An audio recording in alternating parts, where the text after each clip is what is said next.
சித்தானந்த சுவாமிகள் பாண்டிச்சேரியிலே வாழ்ந்த காலம். நிறைய சித்து விளையாடல்கள் செய்தவர். முத்துக்குமாரசாமி பிள்ளையினால் அழைத்து கொண்டு வரப்பட்டவர். அவர் மனைவி அன்னம்மாளின் வயிற்று வலியை தீர்த்தவர். அந்த சுவாமி ஒரு நாள் அந்த தோட்டத்துக்கு வருகிறார். அந்த தோட்டம் நம்ம முத்துக்குமாரசாமி பிள்ளைக்கு சொந்தமான தோட்டம். இந்த தோட்டத்தை பார்த்து தான் முன்னால் ஒரு நாள் சொல்லியிருக்கிறார், இது இங்கே தான் இருக்க போகிறது அப்படின்னு. அப்போ முத்துக்குமாரசாமி பிள்ளைக்கு ஒன்றும் புரியலை. இப்போ அந்த தோட்டத்துக்கு சாமி வர்றார். வந்து எல்லாரையும் பார்க்குறார். பார்த்துட்டு சீக்கிரமாக இங்கே வந்துடுவேன். இப்போ எல்லாருக்கும் புரிஞ்சாப்பில் இருக்குது. சீக்கிரமாக இங்கே வந்துடுவேன்னா சாமி உடம்பை தள்ள போகிறார். எல்லாரும் சொன்னாங்க, சாமி இங்கே மரத்தில் ஒரு முனி இருக்குது, அதனால மக்கள் வரமாட்டாங்க, பொல்லாத முனி, நீங்கள் இங்கே வர்றேங்கிறீங்களே. சாமி ஒன்றும் சொல்லலை. அந்த மரத்தை உத்து பார்த்தார். ஒரு 5 நிமிஷம் பார்க்குறார். திடீர்னு ஒரு மரக்கிளை முறிஞ்சு விழுந்தது. முனி போய்விட்டது, இனிமே கவலை கிடையாது, இனிமேல் பயப்பட வேண்டாம். சித்தானந்த சுவாமி வாழ்க்கையில் நிறைய செய்திகள். 1837 மே மாதம் 28ஆம் தேதி 1837. பாரதியார் பிறந்தது 1882. அது கிட்டத்தட்ட 45 வருஷத்துக்கு முன்னால் இவர் சமாதியாகிறார். சித்தானந்த சுவாமி 1837 மே மாதம் 28ஆம் தேதி வெள்ளிக்கிழமை. அதுக்கு 10 நாளைக்கு முன்னாலேயே சுவாமி மௌனமாயிட்டார். பேச்சையெல்லாம் குறைச்சி விட்டார். மௌனம் என்பது ஞான வரம்பு. என்ன சொன்னார்? ஏவிளம்பி வருஷம் வைகாசி மாதம் 28ஆம் தேதி வெள்ளிக்கிழமை எனக்கு கல்யாணம் ஆக போகுது, எல்லாருக்கும் சொல்லு. என்ன கல்யாணம் ஆக போகுது சாமிக்கு? சொல்லிவிட்டார். எல்லாருக்கும் சொல்லு. முத்துக்குமாரசாமி பிள்ளைகிட்ட சொல்லிவிட்டார். பிள்ளை எல்லாருக்கும் சொல்ல அன்னைக்கு எல்லாரும் வந்து உட்கார்ந்துட்டாங்க. என்னைக்கு தேதி? 28/5/1837. இவரை உட்கார வச்சாச்சு. சாமி அப்படியே அடங்கிட்டார். அடங்கின உடனே அபிஷேகமெல்லாம் பண்ணாங்க. எல்லாம் பண்ணி முடித்து அவரை தூக்கிட்டு போய் அவர் சொன்ன இடத்துல தோட்டத்தில் சமாதி வைக்கணும். அப்படி தூக்கினாங்கள்ல, திடீர்னு சாமி எந்திரிச்சார். கோடி சூரிய பிரகாசமாக எந்திரிச்சார். நீங்கள் பண்ணின அபிஷேகமெல்லாம் சரியில்லை, நான் சொன்ன மாதிரி திரும்ப இன்னென்ன பொருள்களினாலே அபிஷேகம் பண்ணும், இந்த உடம்புக்கு இன்னென்ன பொருள் வச்சு அபிஷேகம் பண்ணு, சமாதியை இப்படி வை அப்படின்னு இறந்ததுக்கப்புறம் திரும்ப வந்து எல்லாத்தையும் சொல்கிறார். சொன்னபடிக்கு செய்தார்கள். அப்படியே சாமியை எடுத்து கொண்டு போனார்கள், கொண்டே வைத்தார்கள். ஆராதனையெல்லாம் முறையாக செய்தார்கள். சாமியை உள்ளே கொண்டே வச்சாங்க. அந்த இடம்தான் இன்னைக்கு சித்தானந்த சுவாமி கோயில். இப்போ எல்லாரும் அதை சித்தாந்த சாமி கோயில் என்று அழைக்கிறார்கள். அந்த முத்துக்குமாரசாமி பிள்ளை அந்த காலத்திலே ஒரு காணி 30 குழி அதுக்கு எழுதி வச்சார். பெரிய மடம், சிறிய கோயில், கிணறு எல்லாம் அமைத்தார்கள். சமாதிக்கு தெற்கிலே ஒரு குளம் வெட்டினார்கள். சித்தானந்த சுவாமி கோயில் இன்றைக்கும் மிக சிறப்பாக அங்கே இருக்கிறது. கொஞ்ச காலம் ஆச்சு, முத்துக்குமாரசாமி பிள்ளை மறைந்தார். அவரையும் அங்கேயே அடக்கம் செய்தார்கள். அந்த இடத்திலே சுந்தர விநாயகர் கோயில் கட்டினார்கள். அதுக்கப்புறம் சாமி சொன்ன மாதிரி அவர் மனைவி அன்னம்மாள், அவளுடைய சமாதியும் அங்கே வந்தது. தோட்டத்தில் அவளை அடக்கம் செய்தார்கள். மடப்புறம் தட்சிணாமூர்த்தி சந்நிதி கட்டப்பட்டது. ஒரு முறை திருடர்கள் வந்தார்கள். சித்தானந்த சாமி கோயிலில் ஒரு காவக்காரன். அன்னைக்கு என்னமோ தெரியல, இந்த காவல்காரன் ராத்திரி 10 மணி ஆட்டத்துக்கு திரைப்படம் பார்க்க போயிட்டான். 2 மணிக்கு வந்துடலாம் இல்லைன்னு. திருடர்கள் வந்தார்கள். உண்டியலுக்கு பக்கத்தில் போனார்கள். உண்டியலை உடைக்கப் போகிறார்கள். திடீர்னு காவக்காரன் எதிர்த்தாப்பில் வந்துட்டான். கூட 5-6 பேர் வர்றாங்க. எல்லா திருடனும் ஓடி போயிட்டான். அந்த பக்கத்தில் கலைவரம் ஆகி போச்சு. யார் என்னன்னு பார்த்தா காவல்காரன் சினிமா விட்டு அப்போத்தான் வரேன். எல்லாரும் சொன்னாங்க, அப்போவே இங்கே நின்னியே.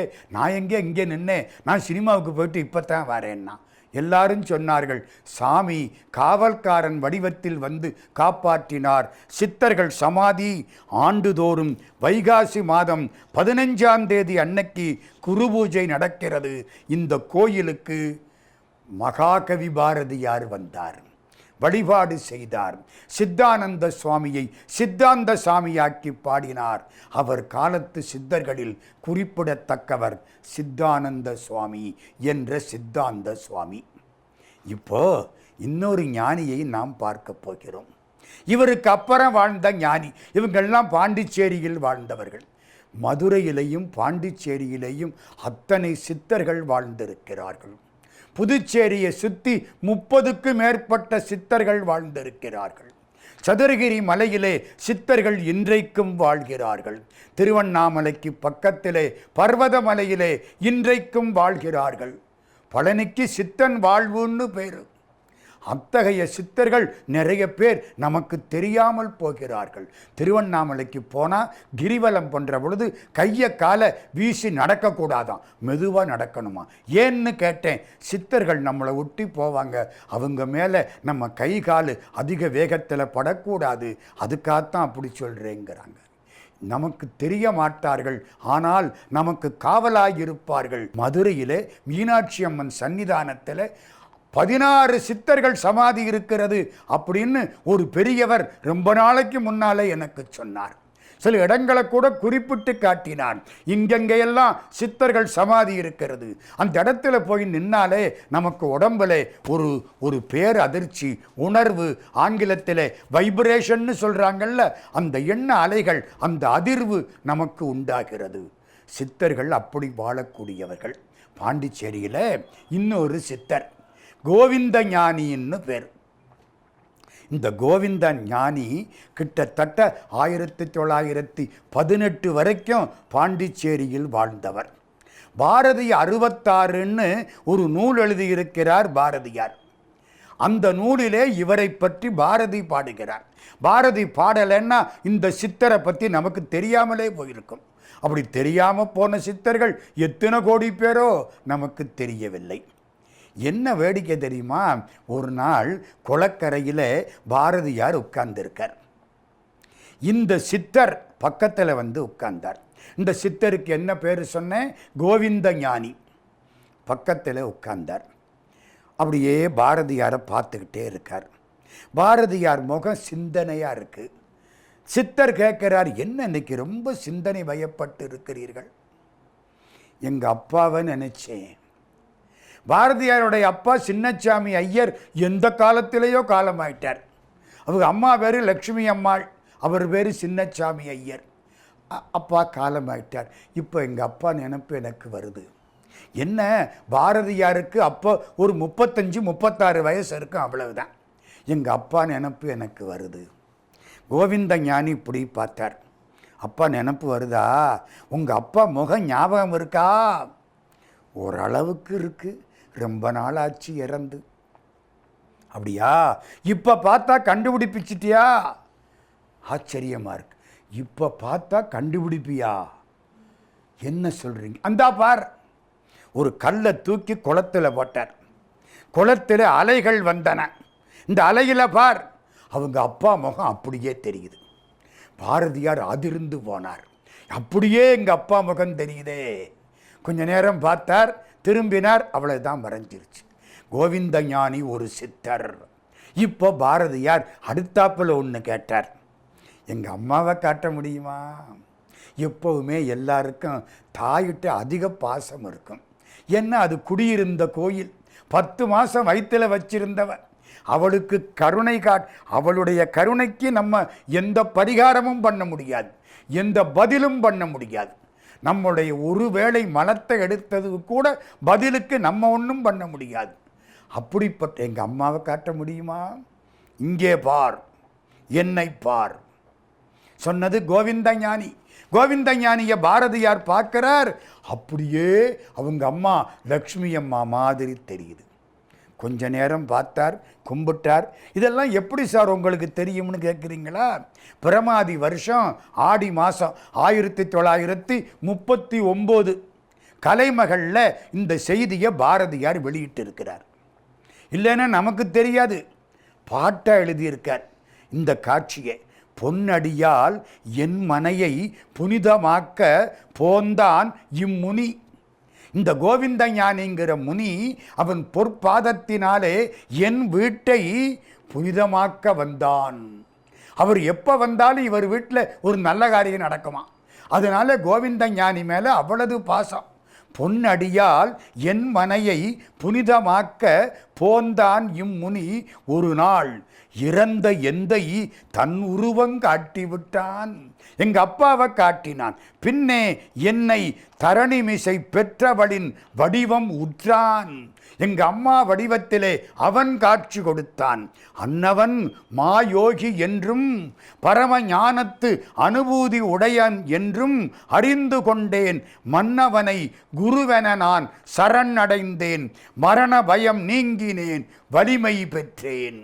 அவனை கும்பிட்டதுனாலே எனக்கு மரண பயம் வரவில்லை. நான் யமனை பார்த்து பாடத் தொடங்கினேன். காலா, உனை நான் சிறு புல்லென மதிக்கிறேன். எந்தன் காலருகே வாடா, சற்றே எட்டி மிதிக்கிறேன். நம்ம பாட முடியுமா? யமனே வாடா என் பக்கம், 2 மிதி மிதிக்கிறேன். பாரதியார் பாடுறார். காலா, உனை நான் சிறு புல்லென மதிக்கிறேன்.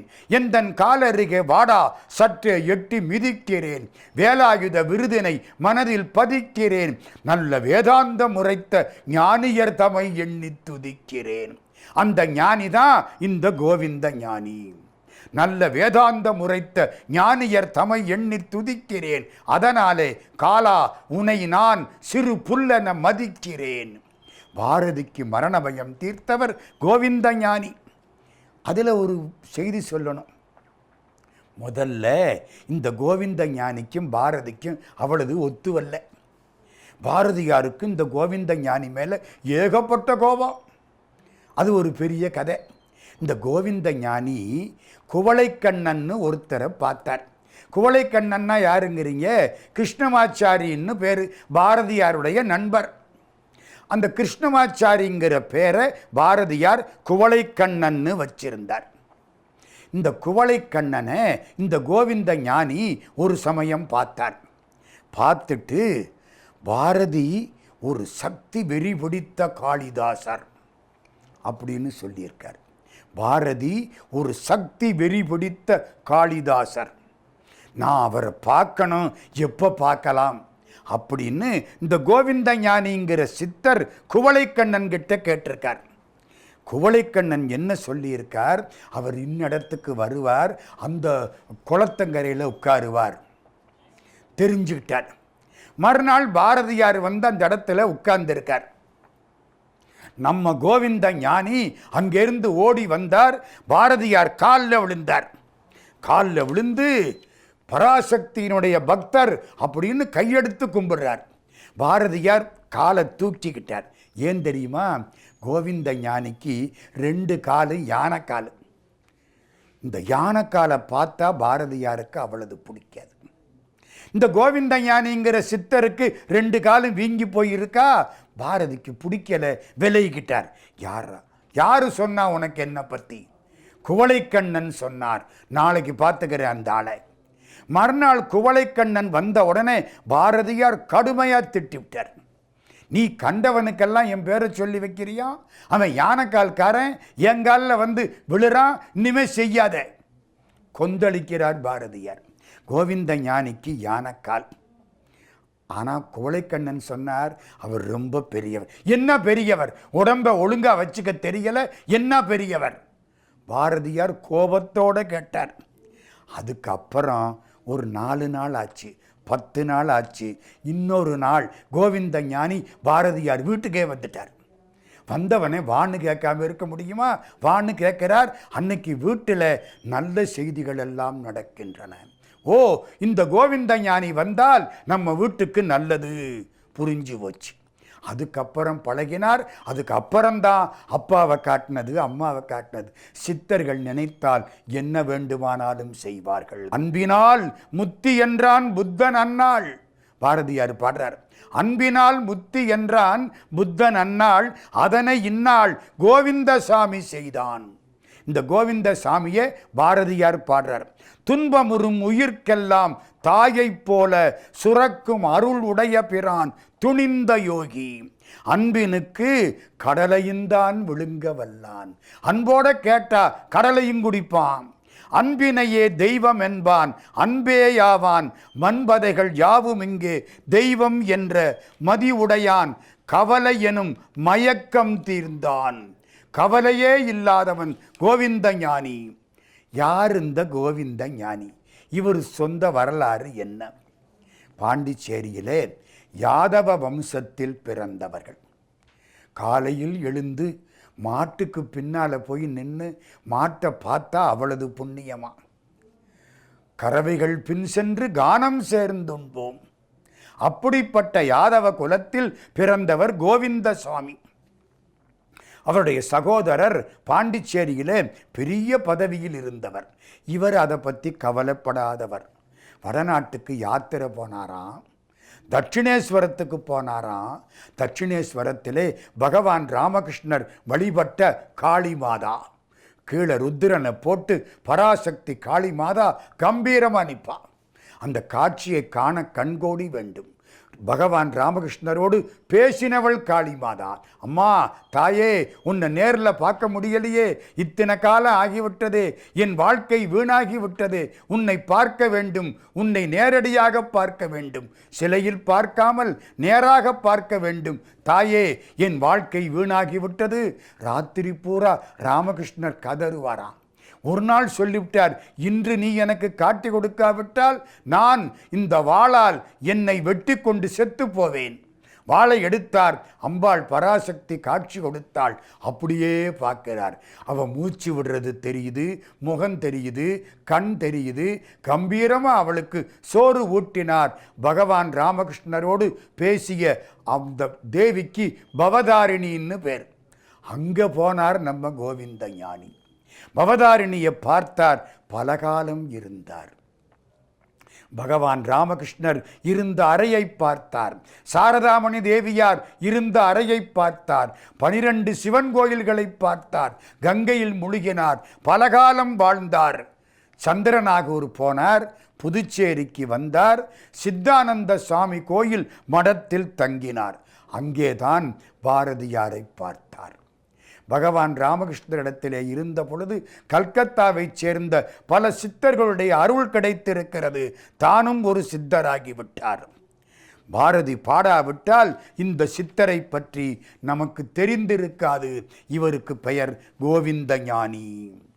இன்னொரு சித்தர் பாண்டிச்சேரியிலே, அவருக்கு பேர் கதிர்வேலு சுவாமின்னு பேர். இந்த கதிர்னு பேர் வந்தாலே யாழ்ப்பாணத்து சம்பந்தம். ஏன்? கதிர்காமத்திலே உள்ள முருகனுக்கு கதிரேசன்னு பேர்.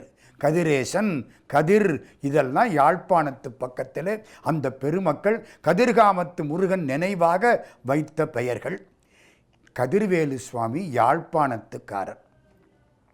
ராமலிங்க வள்ளலாருடைய பரம பக்தர். வள்ளலாரை பார்க்கணும், வடலூருக்கு வரணும். நான் சொல்கிற கதை எப்போ தெரியுமா? கிட்டத்தட்ட 1860, 70 அதை ஒட்டிய காலகட்டம். இவங்கெல்லாம் பாரதிக்கு முன்னால் வாழ்ந்தவர்கள், பாண்டிச்சேரிக்கு வந்திருந்தவர்கள். இந்த யாழ்ப்பாணத்து சாமி வள்ளலாரை பார்க்கணும்னு ஆசைப்பட்டார். வள்ளலார் வாழ்ந்த காலம். ராமலிங்க சுவாமி 1823 பிறந்தார். 1874 மறைந்தார். 51 ஆண்டுகள் வாழ்க்கை. ராமலிங்க சாமி வாழ்ந்தது 51 ஆண்டுகள். திருவாசகம் 51 தலைப்பு, கந்தர் அனுபூதி 51 பாட்டு, பழைய காலத்திலே தமிழ் எழுத்துக்கள் 51, அகர முதல் என உரைசை 51 அக்கரமும் என்பது திருப்புகள். திருவாசகம் நடந்து வந்தால் எப்படி இருக்கும்? ராமலிங்க சாமி மாதிரி இருக்கும். அந்த வள்ளற் பெருமான் வாழ்ந்த காலம். அவரை பார்க்கணும்னு ஆசைப்பட்டு கதிர்வேலு சுவாமி தமிழ்நாட்டுக்கு வந்தார். யாழ்ப்பாணத்திலிருந்து வந்தவர் பாண்டிச்சேரியை பார்த்தார். சித்தானந்த சாமி கோயிலை பார்த்தார். அங்கே தங்கிட்டார். நல்லா இருக்கு. வள்ளலார் இந்த பக்கம் வருவார், பார்த்துருவோம். அதே மாதிரி வள்ளற் பெருமான் பாண்டிச்சேரிக்கு வந்த பொழுது அவரை பார்த்து கண்டு கும்பிட்டு மௌனமாயிருந்து பரம ஞானியானார். இவருக்கு பேர் யாழ்ப்பாணத்து சாமி.